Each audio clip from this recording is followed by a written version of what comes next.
आरोग्य भरती 2026 संदर्भात एक महत्वाची बातमी येत आहे. एक नवीन शासन निर्णय, शासनाचं राजपत्र आलेलं आहे आणि या राजपत्रात तब्बल 11 पदांसाठी सेवा प्रवेश नियम जे आहेत तर ते जाहीर करण्यात आलेले आहे.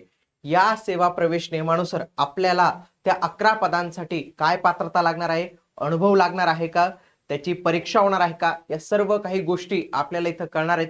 म्हणून तुम्ही हा व्हिडिओ जो आहे तर तो शेवटपर्यंत पूर्ण बघायचा आहे. बघा, आपण जर इथं पाहिलं, बघा, महाराष्ट्र शासनाचं हे राजपत्र आलेलं आहे 28 जुलै 2026 ला. याच्यामध्ये सार्वजनिक आरोग्य विभाग, आता या सार्वजनिक आरोग्य विभागातीलच एक त्यांच्या नियंत्रणाखालील एक विभाग आहे राज्य कामगार विमा योजना कार्यालय. राज्य कामगार विमा योजना कार्यालय याच्या अंतर्गत जे काही स्टाफ आहे त्याच्यामध्ये 11 स्टाफ आहे एकूण. तर या 11 पदांसाठी त्यांनी पात्रता, वयोमर्यादा सगळ्या काही गोष्टी इथं दिलेल्या आहेत. तुम्ही याला डायरेक्टली आपलं जे डिस्ट्रिक्ट हेल्थ असतं, DHS असतं, त्याला म्हणू नाही शकत, परंतु ही सेमच पात्रता तिथं पण जे आहे तर ते कॅरी फॉरवर्ड होणार आहे. म्हणजे काय इथं वेगळी पात्रता असेल तिथं वेगळी पात्रता असेल, होणार नाही. तर हीच पात्रता तिथेही आपल्याला पाहायला मिळणार आहे. म्हणून आपण ही सार्वजनिक आरोग्य विभागाची पात्रता जी आहे तर ती आपण इथं कन्सिडर करूया. आता हा जो नियम आहे हा 2025 चा नियम त्यांनी इथं म्हटलेला आहे. सेवा प्रवेश नियम गट क संवर्गातील ही सर्व पदं पाहायला मिळतात. आता याच्यामध्ये जे काही सर्व पद आहेत तर त्या सर्व पदांसाठी मी तुम्हाला त्याची जी काही पात्रता असणार आहे तर त्या सगळ्या काही गोष्टी इथं सांगणार आहे. आता यांनी इथं सांगितलेलं आहे की निवड समिती म्हणजे काय, म्हणजे परीक्षा ही कोण घेणार आहे. तर या पदांसाठी परीक्षा ही निवड समिती मार्फत होणार आहे. पण नेमकी निवड समिती याचा अर्थ काय? निवड समिती याचा अर्थ राज्य कामगार विमा योजनेतील जे काही हे पद असतील या पदांवर सरळ सेवा भरती करता उमेदवारांच्या निवड करण्याच्या प्रयोजनार्थ शासनाद्वारे वेळोवेळी स्थापन केलेली निवड समिती. तुम्ही पाहिले असेल, पहिले जिल्हा निवड समितीद्वारेच ग्रामसेवक, तलाठी असे विविध पदं जे आहेत तर त्या निवड समिती मार्फत भरली जायची. यातील बहुतांश पदं आता ही MPSC कडे गेलेली आहेत.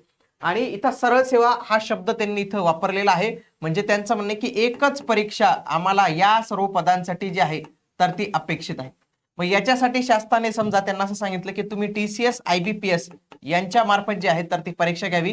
तर शासन आणि ही निवड समिती यांच्या मार्फत घेईल, किंवा शासन यांनी सांगितलं की तुम्ही MPSC वगैरे बघा तर त्यावेळी ते डिसिजन जे आहे तर ते घेतील. तर आता सध्या काही हे कन्फर्म नाही आहे, परंतु ज्या ज्या पद्धतीने इथं शब्द रचना आहे त्या पद्धतीने असं वाटतं की ही परीक्षा सरळ सेवा मार्फतच होईल. ही काही MPSC कडे एवढी सगळी काही पदं जी आहेत तर ती जाण्याची संभाव्यता दिसत नाही. आता इथे एक एक पद आहे, सर्व काही माहिती दिलेली आहे. ही माहिती कधी कधी थोडीशी किचकट वाटते समजण्यासाठी, तर त्याच्यासाठी मी तुम्हाला सोप्या भाषेत समजेल असं जे आहे तर ते संपूर्ण माहिती आता सांगतो. सोबतच तुमची आरोग्य विभागाची तयारी चांगल्या पद्धतीने व्हावी याच्यासाठी माझ्याकडे खास महत्वाची अनाउन्समेंट असणार आहे. व्हिडिओ तुम्हाला हा शेवटपर्यंत पूर्ण बघायचा आहे. बघा, याच्यामध्ये ही 11 पदं सांगितलेली आहेत. ही 11 पदं कोणती कोणती बघा. प्रभारी परिसेविका, सिस्टर इनचार्ज, परिचारिका जिला आपण म्हणतो स्टाफ नर्स, त्याच्यानंतर भौतिक ज्याला फिजिओथेरपिस्ट, त्याच्यानंतर डायटिशियन, फार्मासिस्ट, इलेक्ट्रोकार्डिओग्राम किंवा ECG टेक्निशियन हे पद आहे. त्याच्यानंतर ॲम्ब्युलन्सचा ड्रायव्हर आहे, सोशल गाईड आहे, ऑक्युपेशनल थेरपिस्ट, डेंटल हायजिनिस्ट आणि प्लंबर ही अशी 11 पदं पाहायला मिळणार आहेत. आणि या 11 पदांसाठी जे आहे हे नियम असणार आहे. प्रत्येकासाठी नियम जे आहे तर ते सांगतो. या 11 पैकी एकच पद आहे जे आहे सिस्टर इनचार्ज. हे पद पूर्णतः 100% प्रमोशनने भरलं जाईल. किती? 100% प्रमोशनने. याच्यासाठी परीक्षा होणार नाही. मात्र हे बाकीचे जे काही तुमचे 10 पद आहेत तर त्या सर्वांसाठी इथं परीक्षा जी आहे तर ती होणार आहे, हे लक्षात घ्या. सगळ्यात आधी पहिलं सिस्टर इनचार्ज. याच्यासाठी जी काही महिला स्टाफ नर्स म्हणून किमान 3 वर्ष पूर्ण केले असेल तर ती प्रमोशनने सिस्टर इनचार्ज या पदावर पात्र ठरू शकते.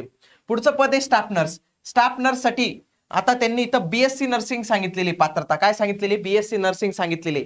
समजा BSc नर्सिंग नसेल तर 12वी सायन्स आणि प्लस GNM चा डिप्लोमा याच्याद्वारे देखील तुम्ही या पदासाठी पात्र ठरू शकतात. पुढचं आहे फिजिओथेरपिस्ट. फिजिओथेरपिस्ट साठी फिजिओथेरपी मधील तुमची पदवी जी आहे तर ती असली पाहिजे आणि तुमची मेडिकल काउन्सिलिंग कडे नोंदणी पाहिजे. डायटिशियन साठी न्यूट्रिशन अँड डायटिशियन याची तुमच्याकडे जे आहे तर ती पदवी पाहिजे. पुढचं आहे फार्मासिस्ट. फार्मासिस्ट साठी यांनी इथं पदवी लिहिलेली आहे, म्हणजे इथं डिप्लोमा त्यांनी अलाउ केलेली नाही आहे या फार्मासिस्ट या पदासाठी. सोबत त्यांनी नोंदणी रजिस्ट्रेशन देखील आवश्यक केलेलं आहे. पुढचं ECG टेक्निशियन. ECG टेक्निशियन साठी bachelor of paramedical technology in cardiology he degree पाहिजे, किंवा bachelor of science in paramedical technology in cardiology मध्ये तुमची पदवी पाहिजे. सोबतच तुम्हाला इथं 2 वर्षाचा अनुभव सांगितलेला आहे. किती? 2 वर्षाचा अनुभव सांगितलेला आहे. समजा जर बॅचलर डिग्री नसेल तर तुम्ही फिजिक्स, केमिस्ट्री आणि बायो याच्यापैकी तुमचं बीएससी झालं पाहिजे आणि कार्डिओलॉजीमध्ये तुमचं डिप्लोमा पाहिजे, तर तुम्ही या पदासाठी पात्र ठरतात. परंतु या पदासाठी 2 वर्ष अनुभव कंपल्सरी आहे. मग हा 2 वर्ष अनुभव त्यांनी तिथं शासकीय, निमशासकीय, सरकारी, तर या अशा पद्धतीचे जे काही हॉस्पिटल आहेत तर तिथला तुम्हाला अलाउ केलेला आहे. ॲम्ब्युलन्सचा ड्रायव्हरसाठी फक्त 12वी पास पाहिजे, परंतु त्याच्याकडे C1 प्रकाराचं ड्रायव्हिंग लायसन्स पाहिजे. किती? C1 प्रकाराचं ड्रायव्हिंग लायसन्स पाहिजे. पुढचं आहे सोशल गाईडसाठी सोशल वर्क म्हणजे BSW मधील डिग्री पाहिजे. पुढचं आहे ऑक्युपेशनल थेरपिस्ट. ऑक्युपेशनल थेरपिस्ट याच्यासाठी ऑक्युपेशनल थेरपी मधील तुमची डिग्री पाहिजे आणि तुमची काउन्सिलकडे नोंदणी पाहिजे. डेंटल हायजेनिस्ट, डेंटल मेकॅनिक्स मध्ये तुमचा डिप्लोमा जो आहे झाला पाहिजे, सोबत याला 2 वर्षाचा वर्क एक्सपिरियन्स मागितलेला आहे. आणि शेवटचं पद आहे ते म्हणजे प्लंबर. प्लंबिंगचा ITI झाला पाहिजे किंवा प्लंबिंग मधील काहीतरी तुमच्याकडे डिप्लोमाचं सर्टिफिकेट असलं पाहिजे. याच्यासाठी 2 वर्षाचा अनुभव प्लंबिंगसाठी इथं विचारलेला आहे. तर ही सर्व पदं मित्रांनो तुमच्यासाठी होती. आता यातील बरीच पद आहेत ती कुठे जातील, TCS, IBPS कडे जातील, पॅटर्न काय असेल तर तो निश्चित नाही, परंतु याच्यात GS असणार आहे हे मात्र निश्चित आहे. तर या GS ची चांगली तयारी करून घेण्यासाठी मित्रांनो सर्व नोट्स प्रॉपर MPSC पॅटर्न नुसार सर्व काही नोट्स तुम्हाला मोफत मिळणार आहेत. मोफत. याच्यासाठी तुम्हाला काय करायचंय, इग्नाइट अकॅडमीचं ऍप्लिकेशन डाउनलोड करायचंय. तिथं तलाठी भरती ही कॅटेगरी निवडायची, तलाठी भरतीच्या बॅचवर जायचं आणि तिथं MPSC नोट्स नावाचं फोल्डर असेल, तिथून तुम्ही या नोट्स डायरेक्टली डाउनलोड करून प्रिंट करू शकता. तुम्हाला जर मी या नोट्स दाखवल्या तर या प्रॉपर नोट जे आहेत तर तुम्हाला इथं बघायला मिळतील. तुम्हाला मी आता ही बायोलॉजीची नोट्स दाखवतो. आता हे सायन्स वगैरे आपल्याला विचारलं जातं. बघा अशा पद्धतीने एकदम नोट्स स्वरूपात दिलेले. जोपर्यंत जाहिरात येत नाही तोपर्यंत ऍटलिस्ट तुम्ही या सर्व नोट्स डाउनलोड करून वाचून टाका, प्रिंट काढा.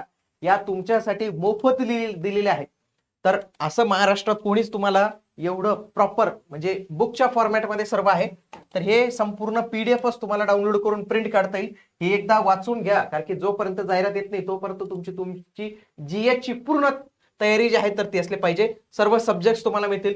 सोबतच सध्या जे कोणी पदवीधर असतील आणि तलाठीची सध्या जाहिरात आहे, तलाठीचे 5 ऑगस्ट पर्यंत फॉर्म पण भरले जाणार आहे. तर तलाठीसाठी तुम्ही महाराष्ट्रातील सर्वोत्कृष्ट जे आहे तर ते टीम सोबत तयारी करू शकता, जिथे प्रत्येक विषयासाठी सेपरेट फॅकल्टी आहे. प्रत्येक विषयातील शिक्षक जो तो त्या विषयात तज्ञ आहे तो तुम्हाला मार्गदर्शन करणार आहे. सोबत 5 ऑफलाईन टेस्ट महाराष्ट्रात जे तुम्हाला कोणीच देणार नाही ते मिळणार आहे. हे सर्व काही 2999 मध्ये मिळणार आहे. आजच इग्नाइट अकॅडमीचं ऍप्लिकेशन डाउनलोड करून तुम्ही या बॅचला एनरोल करू शकतात. तसेच काही प्रॉब्लेम असेल तर हा नंबर आहे, याला देखील तुम्ही कॉल करू शकतात. आरोग्य भरती संदर्भात काही अपडेट असेल मित्रांनो तुम्हाला आपल्या या चॅनलवर मिळणार आहे. आता या GR मध्ये वयोमर्यादा पण त्यांनी सांगितलेली की किमान 18 पाहिजे, कॅटेगरीसाठी 38, ओपनसाठी 38 पाहिजे आणि कॅटेगरी वाल्यांसाठी इथं 43 वयाची अट इथं ठेवलेली आहे. बाकी हा एकदम शॉर्ट मध्ये तुमच्यासाठी हा टेबल दिलेला आहे. वाटल्यास तुम्ही याचा एक स्क्रीनशॉट घेऊन ठेवा, तुम्हाला इथं कामात येणार आहे. 3-4 पद आहेत, 1, 2, 3 की ज्याची परीक्षा होणार आहे आणि ज्याच्यासाठी पात्रता 2 वर्षाचा किमान इथं अनुभव जो आहे तर तो सांगितलेला आहे. भेटूया पुढील व्हिडिओमध्ये. तोपर्यंत जय हिंद, जय महाराष्ट्र, धन्यवाद.